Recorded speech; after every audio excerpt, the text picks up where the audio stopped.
मैं इसको संक्षेप में पढ़ लूँगी और कोशिश भी करूँगी हिंदी में अनुवाद करने की।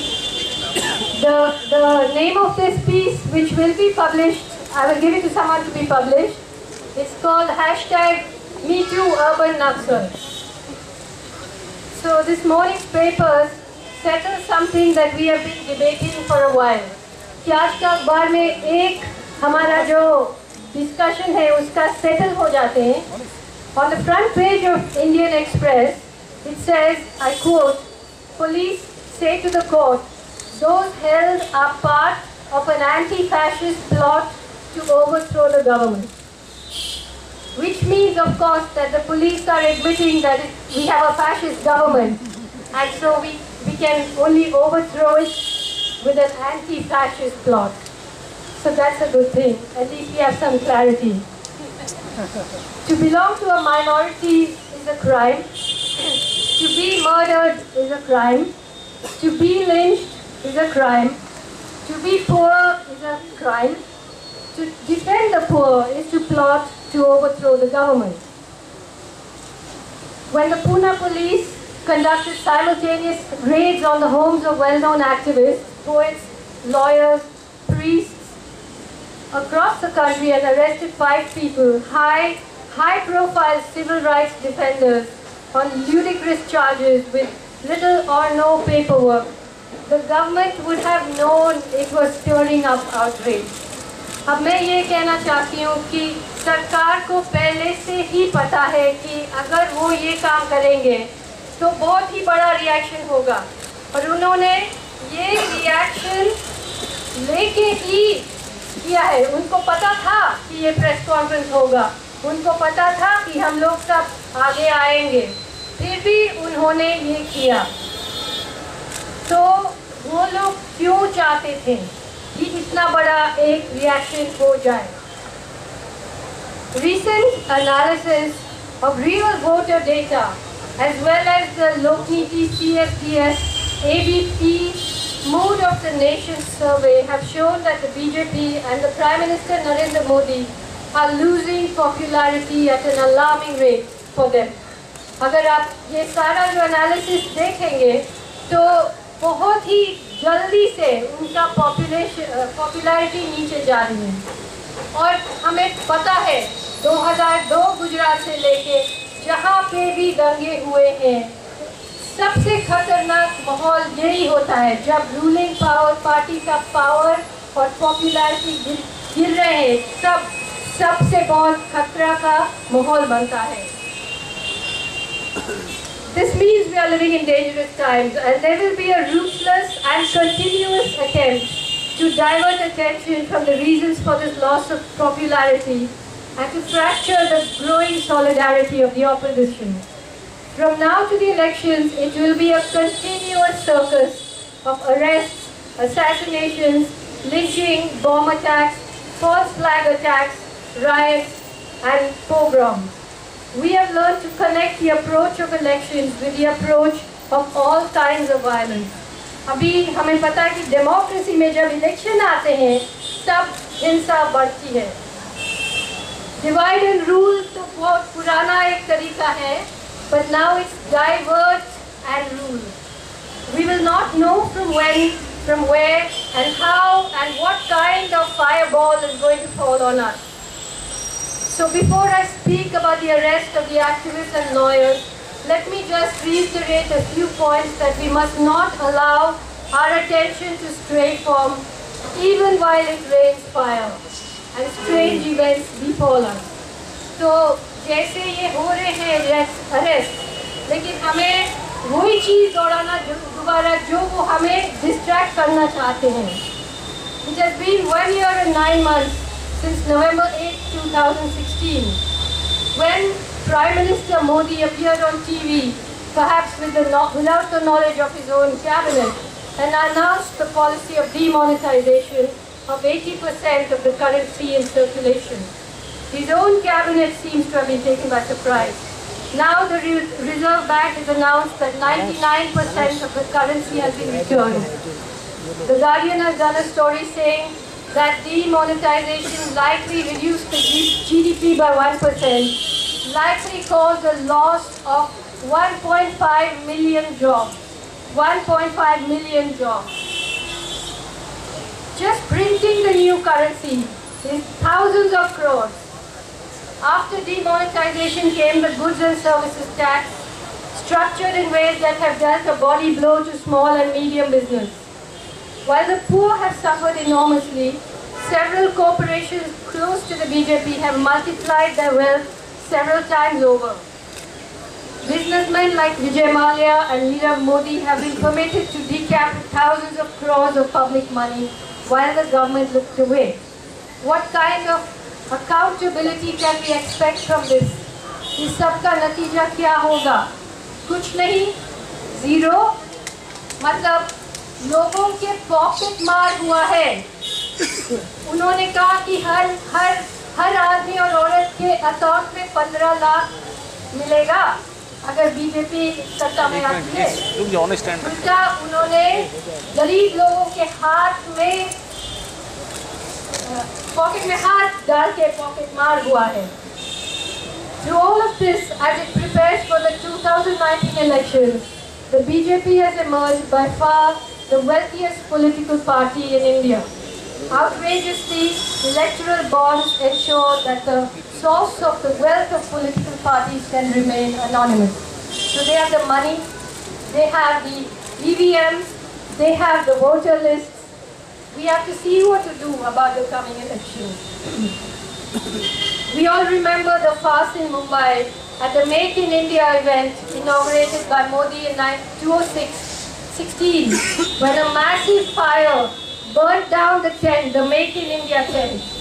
But the real fire of Make in India is the new Rafale aircraft carrier deal. The Prime Minister once again announced this deal in Paris against all known protocol without seemingly the knowledge of his own defense minister. We know the bare bones.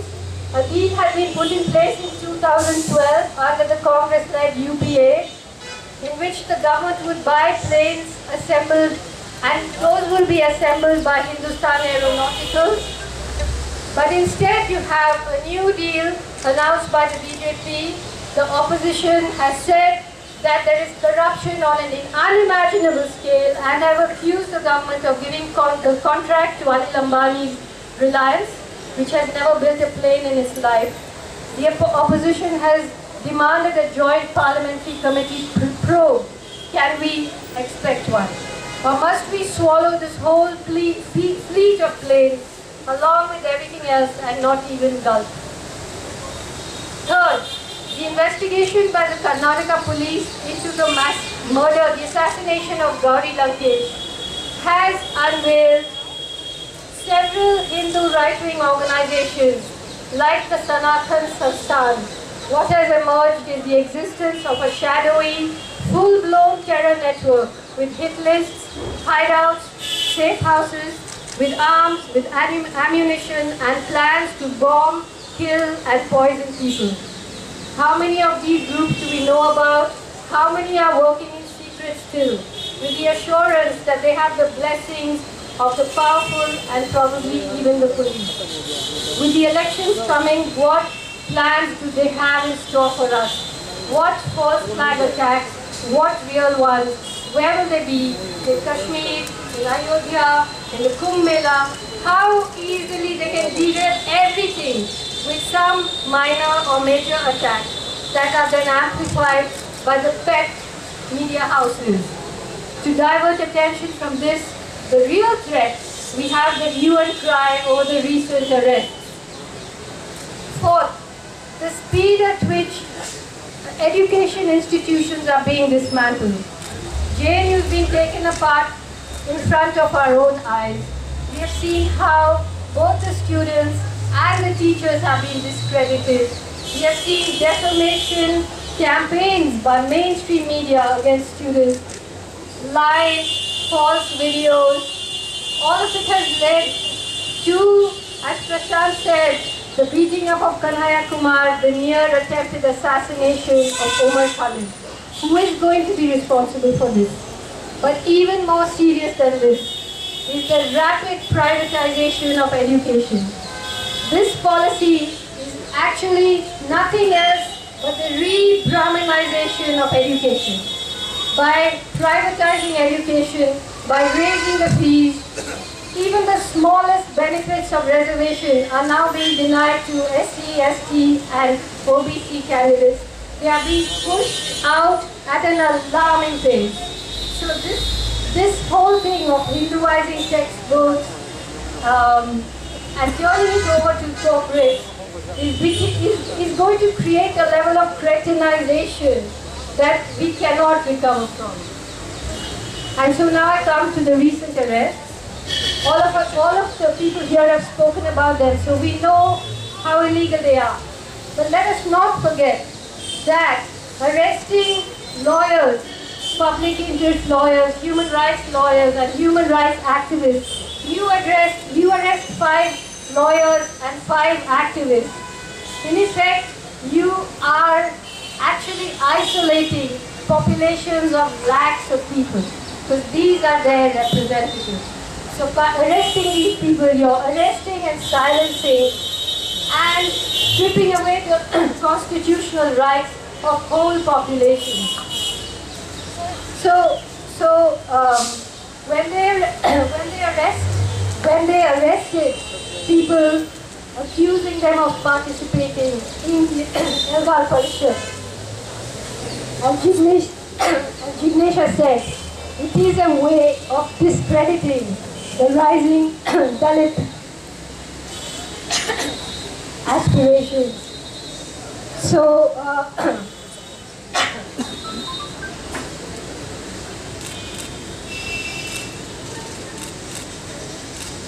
see, it's difficult for governments in the past, the UPA government, as well as the BJP.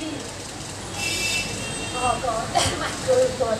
They need to call Adivasis and Dalits who are active Naxals, because they also want to divide this.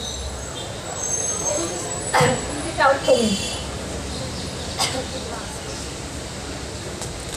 It has been important for governments, both the Congress-led UPA and now the BJP, to disguise their attacks on Adivasis in Jharkhand, Andhra Pradesh and Chhattisgarh, and now, in the case of the BJP, their attack on Dalits as an attack on Maoists or Naxals.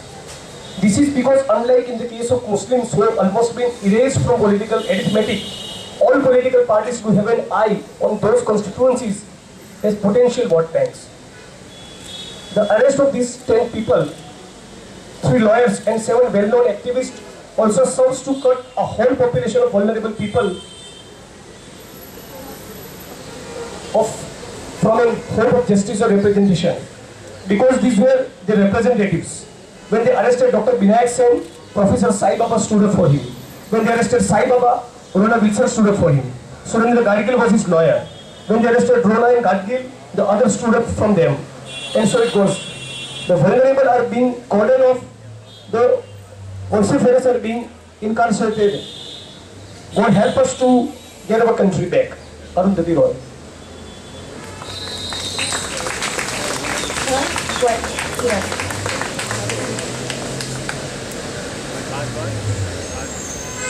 So basically, there are thousands of people, apart from these activists, there are thousands of people in jail across Jharkhand, Chhattisgarh, Andhra, people who don't have names, people who don't have lawyers, people who don't have press conferences. The lawyers, the forests have been cordoned off from lawyers, cordoned off from journalists. Earlier it was the Adivasi community who were being called Maoists. Now the Dalits are being included, and anyone who supports them. So we do have a situation in which, as I said in a statement yesterday, it is a coup against the Constitution. It is a very dire situation, potentially more dangerous than the emergency, because the emergency was declared supposedly to implement law and order and implement the Constitution. Although, of course, it was violating people's civil rights. But this situation is in order to overturn the constitution. It is in order to declare that this is a Hindu Rashtra, an upper caste Hindu Rashtra, in which all minorities and everyone else who does not agree with this majoritarian point of view is criminalized. Thank you.